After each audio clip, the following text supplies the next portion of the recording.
I've been speedrunning Wizard101 for a couple of weeks now, give or take, and I've started to get pretty good at it, is what I thought, until I raced against veteran Wiz speedrunner Cloyce. This guy knows his stuff and has put on some incredible Wizard City % runs in the past, blowing my personal best out of the water by a significant margin. Now, racing him in a Wizard101 speedrun sounds pretty masochistic, but thanks to this major handicap, I might have a chance. Cloyce is playing this game locked at level 1, meaning he gets no stat increases and no rank 2 spells, both of which are vital for a successful run of Wizard City % and any Wiz run in general. So if I manage to lose this one, I might have to end my short speedrunning career in shame. This race kicked off as a pretty normal run for both of us. The first area of Unicorn Way only lasts through the baby levels of 1 to 4, meaning we both had about the same stats and about the same spells heading into the big bad Rattlebones fight, which Cloyce described as an early game gatekeeper for Wizard101 speedruns. Let me paraphrase why. Now, Rattlebones isn't a gatekeeper in the traditional sense. He doesn't pose any real threat to killing you and damaging your split in that way. Instead, he soaks up loads of your time, since while he can't kill you, you can't kill him all that quickly either. At this beginning segment of the game, all you have access to are 1 pip spells, the weakest of the bunch. And if you get bad RNG with low or high damage rolls, him and his minion combined can take up to 5 hits to kill, not including the accuracy check before every spell. Going second in this duel makes this even worse, since you have to wait for Rattlebones to cast these slow, weak spells over and over before you get your chance to hit. So, did either of us have the brutal misfortune of going second? We both did. But did Cloyce's superior game knowledge result in a breakaway? It's funny, I say big bad Rattlebones is a joke, but it's such a big gatekeeper for speedrunning. Like, if you go second, everything sucks, and by the way, I'm going second. I'm also going second. Alright, good.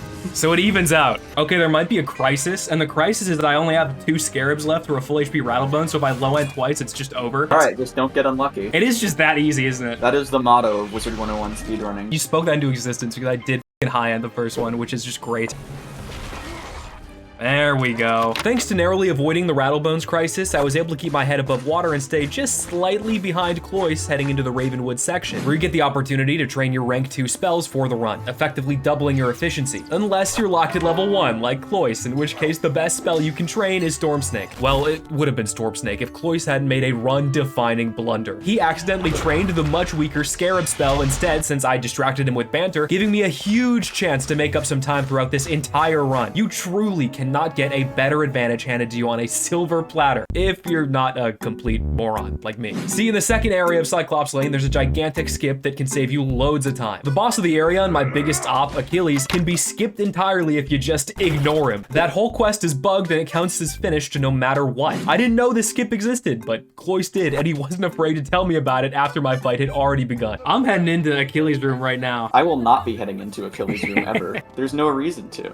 Wait, you don't have to? Yeah. Wait, how's that work? They broke the game. They forgot to make it required. You have to talk to Romulus, and then you just go to the next street. What? I was debating whether or not to tell you, but it would be a little unfair if you had to do an entire extra boss.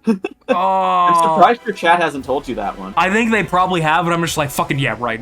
Just give a boss. This gave Cloyce a sizable lead heading into our next split of Triton Avenue, where I need to make up some time. Triton Avenue is a good deal more tedious than Cyclops Lane. You have to actually fight the boss at the end, for starters, who's essentially a beefed up version of Rattlebones. And while most of the quests preceding him are relatively easy, there's one quest in specific notorious for its downright evil RNG. The quest's objective is based around beating these electric eel creatures. Simple enough, you defeat a lot of things in Wizard101, right? Well, not only do you have to defeat these eels, but you have to collect some random plot-based item they have a chance at dropping. But what makes this quest annoying isn't its stingy drop rates. In fact, it's the exact opposite. These eels have a 90% chance to drop this collectible for you, meaning solid runs can get their times mercilessly fucked over when it's least expected. It'd be even worse if you only had access to 1 pip spells. I mean, you'd bleed a lot of needless time, which Cloyce did. This whole sequence was a big RNG blessing for me, catching me right back up to Cloyce just in time for the Harvest Lord boss fight at the end of the route, where, yet again, neither of us were able to convincingly overtake the other. I had a faster fight thanks to my stronger spells, while Cloyce had superior teleport knowledge and movement. I was maybe a quest or so ahead entering the toughest split, Firecat Alley, where either of our runs could change at the drop of a hat. The crux of Firecat Alley's difficulty lies predominantly in its number of bosses. There are 2 boss fights throughout Firecat Alley, both of which pose much more of a threat than that dinky little Harvest Lord from Triton Avenue thanks to their higher overall damage. These duels have the potential to kill you and ruin a perfectly good run when you're playing normally, so I was hoping that at level 1, maybe Cloyce would struggle a bit in these fights, you know, maybe lose a duel. Well, not quite. While his stats and cards dictate that he should get his ass beat on paper, Cloyce gamed the unique pet feeding system to bolster his arsenal of spells. In Wizard101, you can feed your pet almost any kind of item, and sometimes they'll give back some resources in exchange, like gold or crafting regions, but neither of these help out a level 1 run particularly. The main reason Cloyce abuses this gimmick is for the occasional treasure card drop. These act as one-use copies of spells that are unobtainable in a level 1 run. Now, it's a complete dice roll what spells, if any, you'd get from this, but Cloyce was able to roll enough useful hits to scrape through some sticky situations, keeping up with me and somehow keeping us even by the final boss of this street, Alicane Swift Era. Thanks to his disgusting firepower, Alicane has the potential to one-shot Cloyce if he gets unlucky, and I'm by no means safe from bad RNG here either. Especially in this category where I really have to watch my HP, like, going first, like, it practically makes the battle free. Oh yeah, it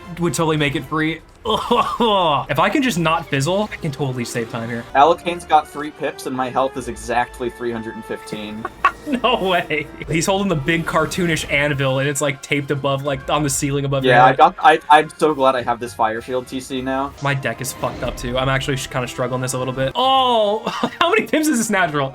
Oh shit, okay, if this hits, we're fine. And it hits, okay, we're good, we're good, we're good, we're good. We're dead even. Seems that way. Fortunately for both of us, our duels were smooth sailing, leaving only the battle-heavy endgame gauntlet left to go. Now, the reason I've personally dubbed this final segment of a Wizard City percent speedrun as the endgame gauntlet is because it's tough and gets straight to the point. Hardly any fluff or meandering, just back-to-back bosses and some difficult minion fights at the end. This final split is all business, and said business was a boom-in for me at the lair of its first boss, Falgaze. The difference between Cloyce and I's spell power really started to show itself here. I was able to melt through both Falgaze and his minion with little difficulty, while Cloyce had to employ a time save strat, which involved fleeing the duel for a chance at resetting the turn order and going first. I was able to break away a bit at this stage with the final boss, Lord Nightshade, firmly in my sights. No matter your level, Lord Nightshade is no slouch in a speedrun context. He's got beefy HP and a powerful, well-rounded minion with storm resistance, nerfing the power of the popular Storm Bat and Storm Snake spells, along with a dangerous natural attack similar to Alicane's that has scaling damage based off of pips. Will I be able to maintain my slight lead and abuse my 9-level gap against Cloyce? Let's find out. 2 Stormbat hits is big for me. This guy dying this soon is great for me. And that ISOs to 1v1 with Mr. Nightshade himself, Sir Lord Nightshade. You have to understand, in this game... I'm going second on Nightshade, it's over for me. That's good news. That's good news. I want to heal though. I want to play this as safe as possible here, because I think I've got time and I've got leeway. I can't imagine crazy speedrun tricks up the sleeve to kill Nightshade very, very fast. I'm hitting him with the ghoul strats. It's going to regenerate my health after watching the longest rank 2 spell animation in the game.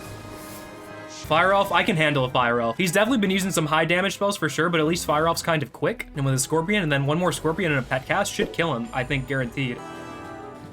Big, big for me. All right, Nightshade is done. He's in the book. Now it's just Field Guard City. I am hoping those heads do not roll for you.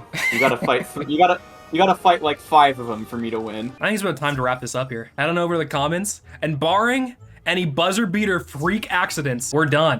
What a big win for me. You're looking at a speedrun champion here. Let's ignore the fine print and some of those other details like the level locked thing. I'm currently undefeated in Wizard101 speedrun races. Wonderful record we're having. I can retire on top with no regrets, but what truly intrigued me was Cloyce's ability to stay dead even with me despite his insane disadvantage. So once our match came to an end, he sat me down and took me to school. Here's some fun strats that he employed. Is there a specific like meta for all of this, like the sturdy hat and stuff, or is that random? So sturdy hat is something you get from a quest. You're hoping for novice hat, which gives you a little bit of max HP, but I just put on sturdy hat when I get it because defense always helps. When you go talk to the robe guy during laundry, I always buy the novice robe. 22 max HP is huge. It saved me a couple times in this run, I'm pretty sure. I got to 500 max HP in this run, which is uncommon. For the wand, I run Wand of the Novice. This is like the big thing that makes any of these boss fights possible. So you know how there's treasure card versions of every spell that do a little bit more damage? So this wand gives you a treasure card version of every rank 1 spell. So like you get the 125 to 165 Thunder Snake. That damage is the difference maker. Athames, there's nothing. There's no level 1 Athames. You get an Athame, I see the empty spot 5, there. I give it to my pet. All right, word. I'm gonna go do puzzles. It's been fun. It's been real. See ya. If you like this video, take a gander at my previous speed run here. It's a similar editing style, so if you enjoy one, you'll probably enjoy the other. Anyways, hope this was a fun video for you guys, and as always, see you guys next time.